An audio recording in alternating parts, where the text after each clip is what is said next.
አሰላሙ አለይኩም ወራህመቱላሂ ወበረካቱ። ሰላም ሰላም፣ ውድና የተከበራችሁ የቻናሌ ቤተሰቦች እንዴት ናችሁ? እኔ አልሐምዱሊላህ ደህና ነኝ።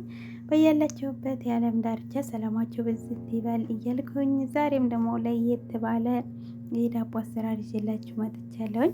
ከእስከ ዛሬው የዳቦ አሰራር የዛሬው ለየት ያለ ነው። በጣም ቆንጆ ዲዛይን እና በጣም ሶፍት የሆነ በጣም ልስልስ ያለ የዳቦ አገጋገር ነው ይዤላችሁ የመጣሁት። እንደምትወዱት ተስፋ አለኝ። ይኸው እንደምታዩት ከታችም በጣም አሪፍ ቆንጆ ሆኖ ነው የበሰለልኝ። ተስተካክሎ ይህን ይመስላል። ዲዛይኑ ራሱ በጣም ነው የሚያምረው ማለት ነው። በቅድሚያ ለዩቲዩብ ቻናሌ አዲስ የሆናችሁ ሰብስክራይብ፣ ላይክ እንዲሁም ለሌላ ይጠቅማል ካላችሁ ሸር እያደረጋችሁ ሀሳብ አስተያየታችሁን ኮመንት ላይ ያስቀምጡልኝ። ወደ አሰራሩ ሌስኮ።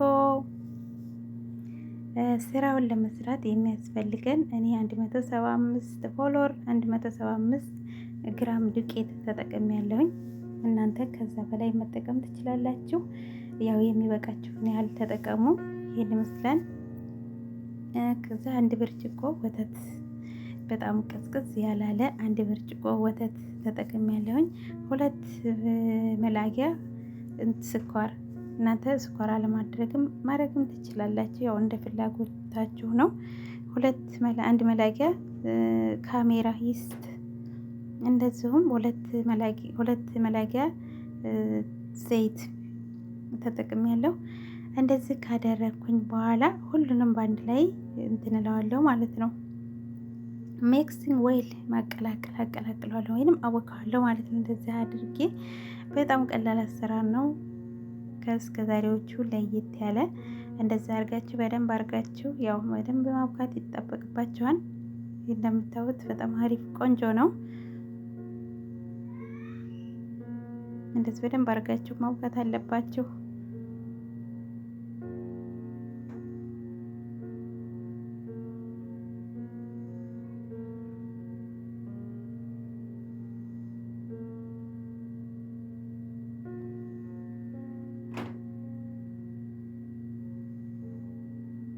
ትንሽ ውሃ ጠብ እያደረጋችሁ በደንብ አድርጋችሁ ማውቀት አለባችሁ።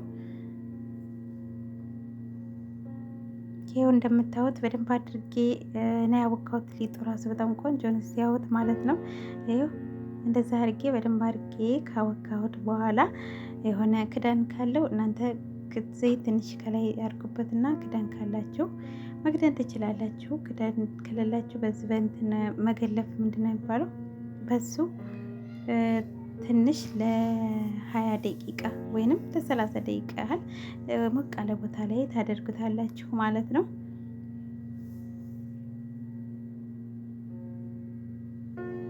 ከ20 ደቂቃ በኋላ ይሄው እንደምታዩት ሊጡ በደንብ ቆንጆ ሆኖ ፈክቶልኛል። ይሄው እንደምታዩት በጣም አሪፍ ነው። ይሄን ይመስላል። እንደዚህ በደንብ ከወካልን በኋላ የዋየችሁት ሊጥ በነገራችን ላይ በደንብ ከተቦካ ፈለጋችሁትን መስራት ትችላላችሁ። ራሱ ሊጡ እጃችሁ ላይ ምናምን እንትን አይልም፣ በደንብ ካቦካችሁት ማለት ነው። ይሄ እንደዚህ ካደረግኩኝ በኋላ ያው እኔ ትንሽ በዛ አድርገዋለሁ፣ ሌላም ነገር ስለምሰራ ትንሽ ዱቄቱን በዛ አድርገዋለሁ ማለት ነው። እንደዚህ የሆነ እንትን ነገር የሆነ ነገር የሆነ ጣውላ ነገር የሆነ በቃ ያላችሁትን ነገር ካረጋችሁ በኋላ እንደዚህ እንትን ትሉታላችሁ ማለት ነው። ለ3 ለ4 ትከፋፍሉታላችሁ።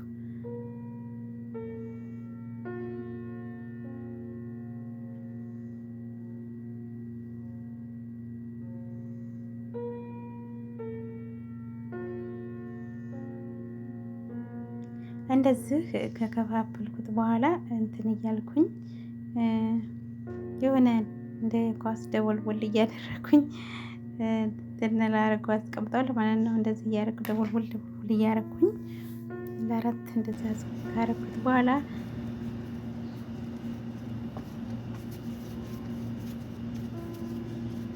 ያው አነስ ማለት አለበት። ይሄንን ከፍል አድርጌ ያው ትልቁ ሳይሆን ትንሽ አነስ ማድረግ አለብኝ።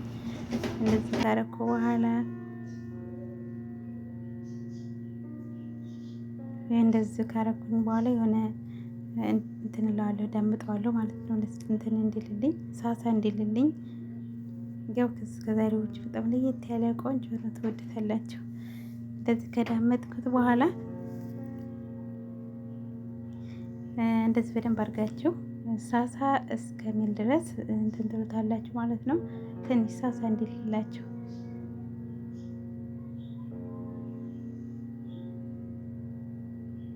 በተለይ እንደዚህ አረብ ቤት ምናምን የሚሰሩ ልጆች ይሄ አሪፍ ነው። ለእንትኖች ልጆች እንትን ይሉታል ማለት ነው። ይሄን የኛን ሀገር ይሄ ኢትዮጵያ ዳቦ ብዙም ልጆቹ አይደፍሩትም፣ አይበሉም ማለት ነው። ውስጡ እኔ የሆነ ጅብና ነገር ምናምን አደርግበታለሁኝ ስሰራ ማለት ነው። እንደዛ ከሆነ ይወዳሉ፣ ይበላሉ ማለት ነው። ያው እንደዚህ እንደምታዩት ጅብና አድርጌበታለሁ ማለት ነው። ከውስጥ እንደዚሁ መስራት ትችላላችሁ። ያው እንደናንተ እንደ ፍላጎታችሁ ነው። በዚህ ልጆቹ ስለሚወዱ በዚህ ነው የምሰራው ማለት ነው። እንደዚህ ጅብናውን ካረጋችሁ በኋላ ይሄን ጅብና ያለበትን ቦታ እንትን ከበርዳ አድርጉታለች፣ ተለብሱታላችሁ በደንብ አድርጋችሁ። እንደዛ ካረግን በኋላ እንትን እንለዋለን ትንሽ ይኸው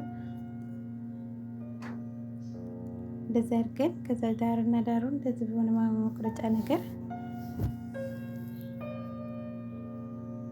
ትንሽ ትንሽ ማለት ነው። እንትን ሳይሆን ትንሽ ትንሽ ነው የምንቆርጠው።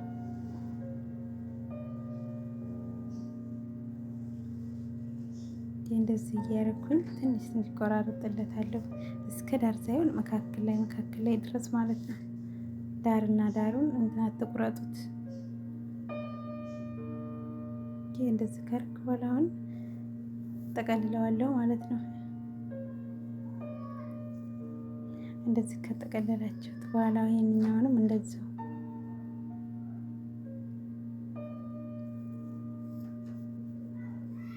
ያው አንድ አይነት ነው። እንደዚህ ካደረግን በኋላ ይሁንና መጋገሪያ ላይ አድርገዋለሁ። መጋገሪያ ላይ ሳረገው ካሜራው ብዙም እንትን አልተመቸኝም ነበርና አላሳየኋችሁም። ግን ያው እንደዚህ እየጠቀለላችሁ ዙሪያውን መጋገሪያው ላይ ነው የምታደርጉት። ምንም እንትን የለውም። እንደዚህ ካረግኩኝ በኋላ ይኸው መጋገሪያ ላይ ካደረኩ በኋላ ያያችሁት እንዴት እንደሚያምር ማለት ነው። ከለሩ በጣም ያምራል ማለት ነው። አሰራሩም በጣም ቀላል አሰራር ነው። ይሄንን መስሎ በደንብ ሆኖ በስሎልናል። ይኸው እንደምታዩት በጣም ቆንጆ ሆኖ የበሰለው ከታችም ተገልብጦ ሲታየው አበሳሰሉም ቆንጆ ነው። ሶፍት የሆነ በቃ ልስልስ ያለ ዳቦ ነው። ያያችሁት እንዴት እንደምታዩት ይቆርሳል። ምንየው ይሄው ተቆርሶ ራሱ ስናየው ይቹት በጣም ቆንጆ ነው። ጅብናው ከውስጥ ያው ይለያል። እኔ ጅብና ለመጠቀም ትችላላችሁ። ይሄን ይመስላል የዛሬው ቪዲዮ። በቀጣይ